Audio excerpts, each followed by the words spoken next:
Bonjour à toutes et à tous, il est 15 heures sur Télé Djibouti. Voici les titres qui vous seront développés dans cette édition. Djibouti participe aux travaux de la première session ordinaire du Parlement panafricain. La délégation des honorables parlementaires est conduite par la présidente de l'Assemblée nationale par intérim, l'honorable Safia Elmi.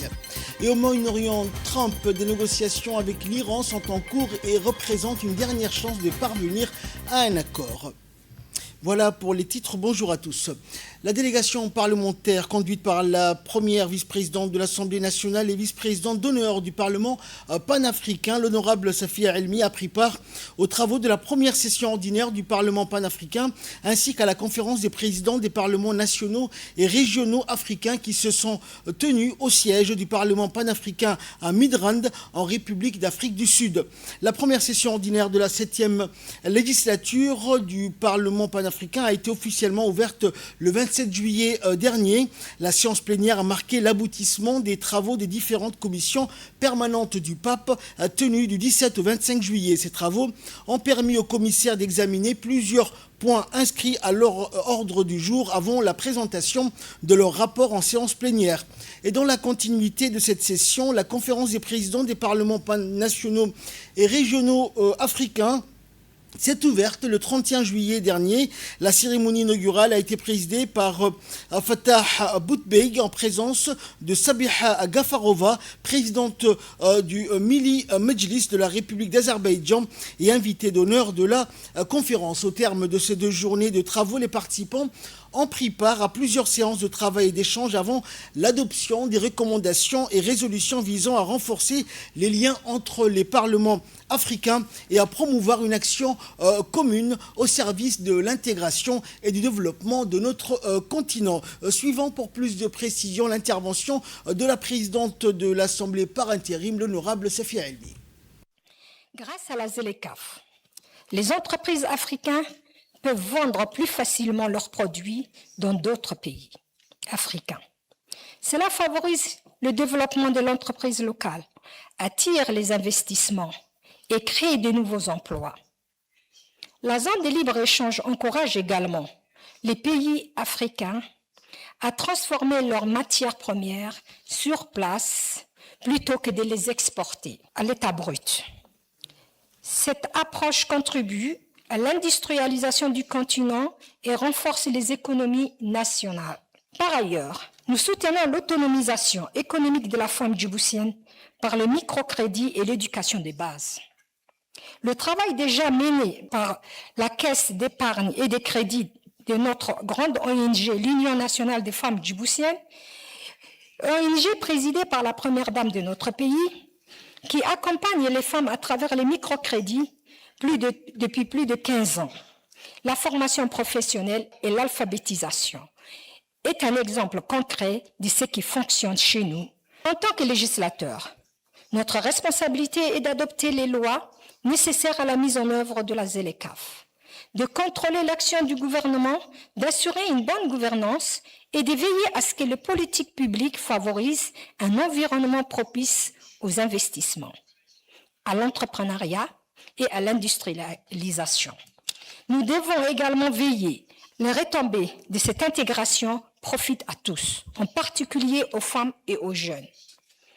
Pour clore mon intervention, je dirais que la ZLECAf sera une réussite que si elle améliore concrètement les conditions de vie de nos populations.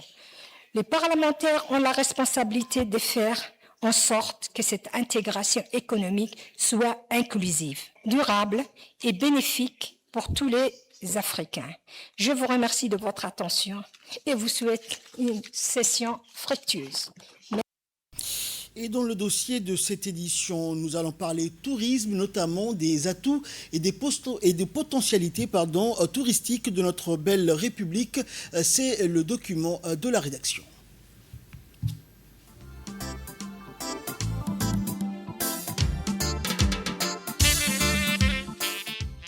La renommée des sites et campements touristiques de la République de Djibouti n'est plus à faire, puisque le pays regorge d'énormes atouts et potentialités dans ce domaine. Un travail acharné et de longue haleine mené par le gouvernement de Djibouti en étroite collaboration avec les promoteurs touristiques nationaux et étrangers.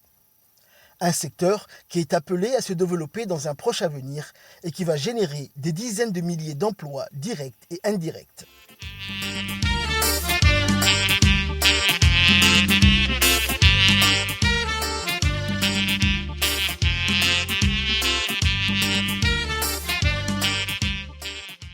Du nord au sud, actuellement, des dizaines de sites et campements touristiques sont répertoriés.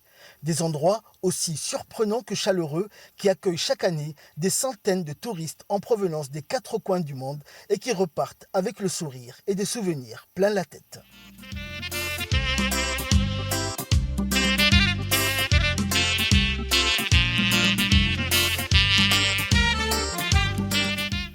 Ces endroits sont uniques et inédits en leur genre et ont pour décor naturel, pour la majorité, des paysages à couper le souffle. Ces endroits sont connus de par le monde puisque l'Office national en charge du tourisme en fait régulièrement la promotion.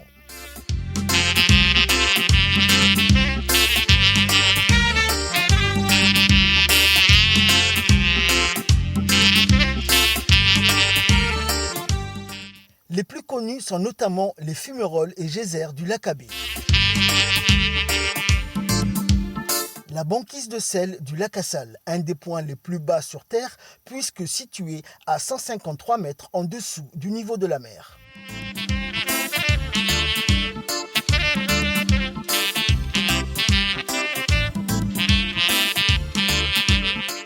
Les îles Moucha et Mascali et leurs fonds marins sublimes. Arta et son aire marine protégée qui accueille chaque année, d'octobre à mars, le requin-baleine, plus grand mammifère marin au monde.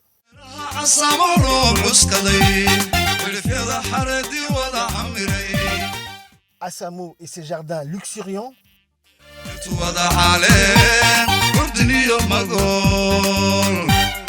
Godoria la Belle avec ses mangroves abritant une biodiversité et un écosystème unique en leur genre.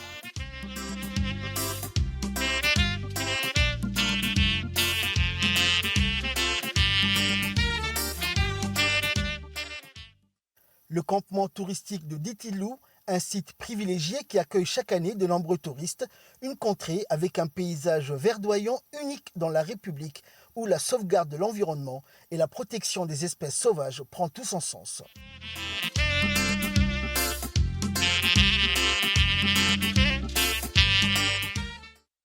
Les Sables Blancs, connus pour abriter la plus belle plage du pays.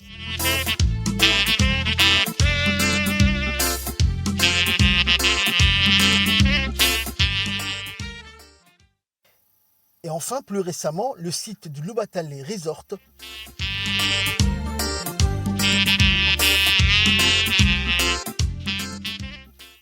Et enfin, le bijou national en termes de tourisme haut de gamme, le Gadile Resort Hotel, un hôtel 5 étoiles qui surplombe le littoral de la région de Tadjoura, pour ne citer que cela.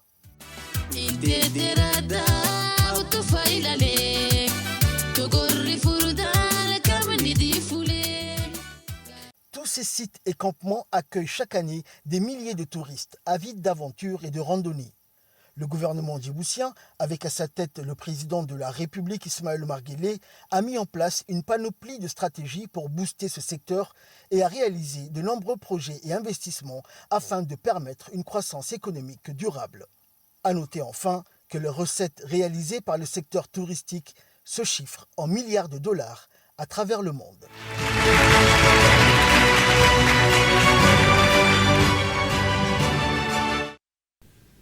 Dans l'actualité également, les activités estivales battent leur plein à Djibouti-Ville où les différentes communes vibrent au rythme des compétitions sportives. Chaque jour, de nombreux jeunes se retrouvent sur le terrain pour partager des moments de convivialité, de compétition et de fair play. Hier, l'équipe de coordination du secrétariat d'État au sport a effectué une visite de terrain afin de suivre de près le bon déroulement des activités. 2 rencontres de football de grande qualité ont notamment animé la journée, l'une sur le terrain situé devant le Stade Goulet dans la commune de Boulaos et l'autre au complexe sportif Roi Fahad dans la commune de Balbala.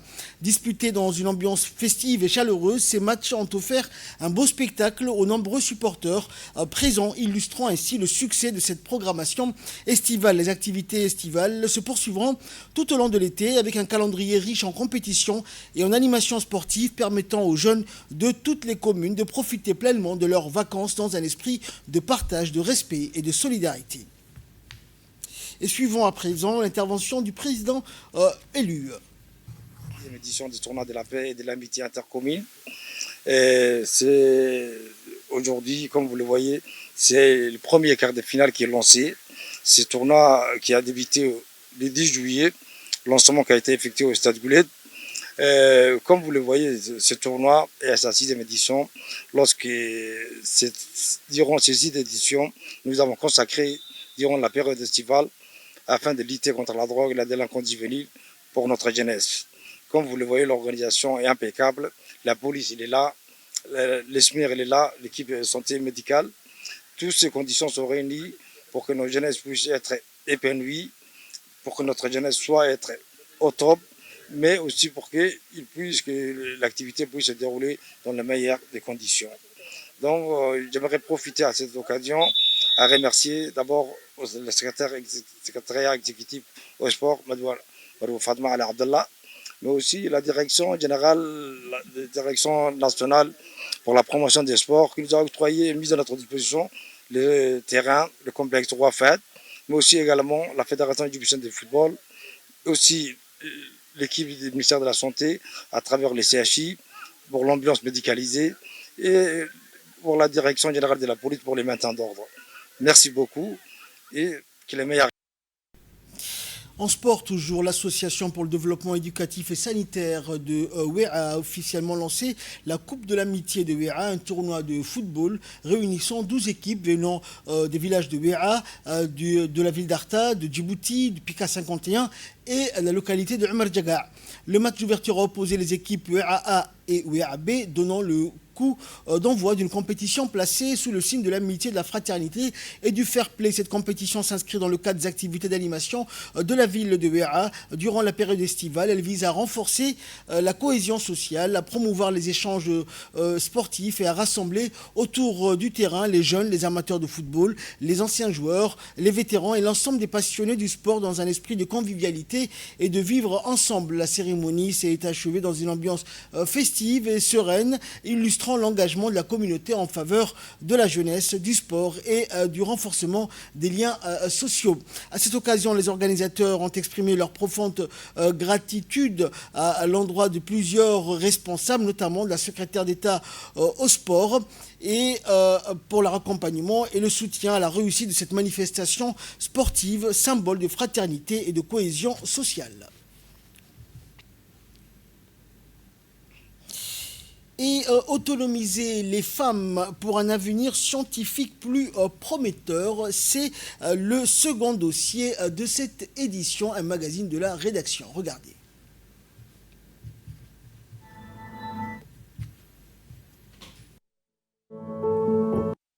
Face aux avancées rapides que connaît le monde dans le domaine des sciences, de la technologie, de l'ingénierie, des mathématiques, l'importance des initiatives visant à renforcer la participation des femmes dans ce secteur essentiel ne cesse de croître. L'association Women in STEAM Djibouti s'inscrit dans cette dynamique en œuvrant pour l'autonomisation des filles et des femmes à travers l'acquisition des compétences scientifiques et technologiques afin de leur permettre de contribuer activement au développement et à l'innovation.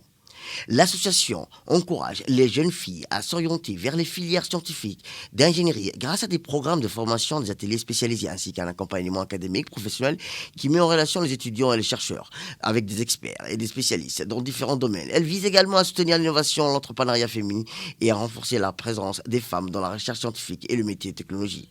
Jalta Boubacar Osman, je suis chercheur en microbiologie au CERD et président de l'association Women in STEAM Djibouti. Cette année, nous organisons avec l'association Adam Math des activités autour des mathématiques. Nous avons initié ces concours Girls in Mathematics à une très grande échelle avec 2 sites à Djibouti et les 5 régions. Donc nous voulions que toutes les filles des régions et des Djibouti aient la même chance. Donc le but c'est de mobiliser les filles, c'est de sensibiliser les filles aux études scientifiques ou bien au STEM et s'engager dans des carrières plus longues au niveau universitaire. Dans le cadre des activités, l'association organise les formations dans plusieurs domaines, notamment les programmations, l'intelligence artificielle et la robotique, les sciences appliquées. Elle met également en place les conférences, des rencontres scientifiques, des programmes de mentorat et d'orientation, tout en encourageant la participation des filles aux concours scientifiques, aux initiatives innovantes. L'association s'attache aussi à développer des partenariats avec l'université, les établissements éducatifs, les entreprises technologiques, afin d'impacter les programmes. Elle s'adresse à un large public de bénéficiaires, notamment les élèves, les étudiants universitaires, les chercheurs, les jeunes diplômés, ainsi que les femmes travaillant dans le domaine scientifique et technologique, contribuant ainsi à la construction d'une communauté scientifique plus diversifiée et inclusive. Je suis membre de l'association Women in STEAM Djibouti. Nous sommes très heureux de participer à la Semaine nationale des mathématiques. Cet événement permis aux élèves de démontrer leurs compétences et leurs talents en mathématiques. Nous avons constaté qu'ils possèdent une bonne capacité en calcul et en résolution. Problème, c'est qu'ils témoignent de leur potentiel dans ces disciplines. Nous avons également observé les progrès réalisés par les élèves grâce à ces activités.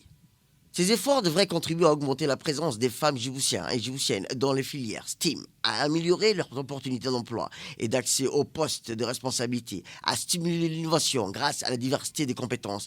Il permet également de créer un réseau professionnel solide, favorisant le développement réussite des femmes dans leur parcours scientifique. Malgré les progrès réalisés, plusieurs défis demeurent, notamment la faible représentation des femmes dans cette filière d'ingénierie et de certaines filières d'ingénierie, des technologies, les limites liées à la financement, les persistances de certains stéréotypes sociaux. Ainsi, le manque d'opportunités accompagne professionnels dans cette zone. Les acteurs engagés dans la promotion de la femme dans le domaine scientifique soulignent l'importance d'élargir les programmes de sensibilisation dans les écoles et les universités, à renforcer les partenariats avec les secteurs publics et privés et à développer les bourses d'études, les opportunités de formation et soutenir des initiatives de recherche et d'innovation.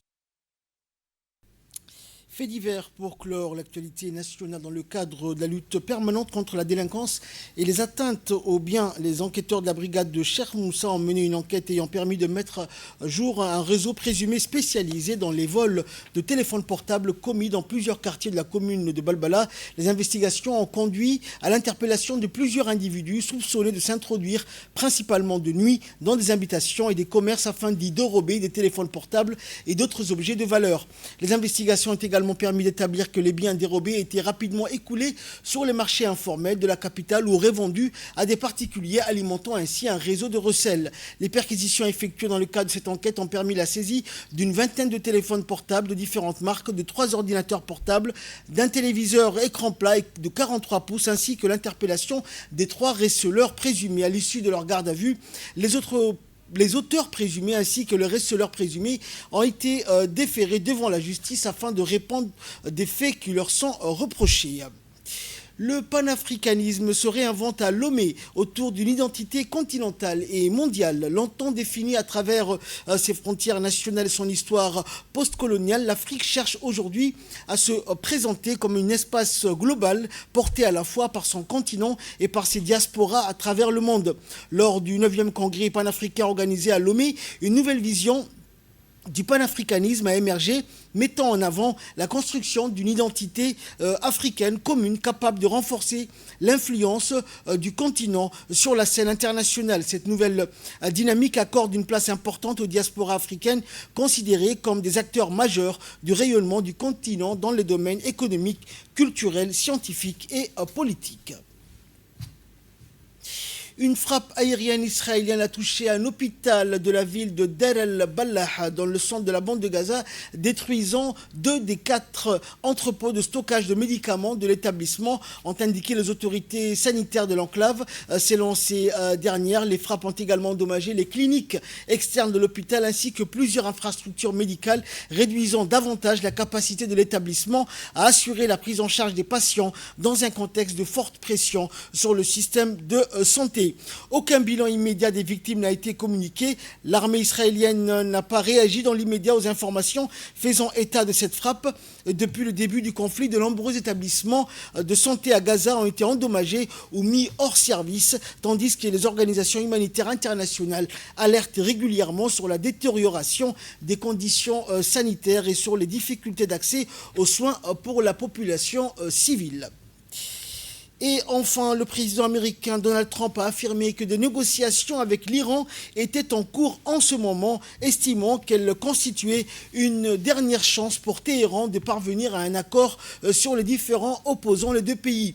S'exprimant devant les journalistes de la Maison-Blanche, Donald Trump a déclaré que les discussions se poursuivaient actuellement, ajoutant que les responsables iraniens pouvaient parfois nier l'existence de ces échanges alors qu'ils passerait selon lui des heures et des heures ensemble à discuter. Selon des observateurs, un éventuel accord dépendra de la capacité des deux parties à surmonter leurs divergences, notamment sur le dossier nucléaire, les garanties de sécurité et les sanctions économiques imposées à l'Iran. C'est ainsi que prend fin cette édition. Merci à vous de nous avoir suivis.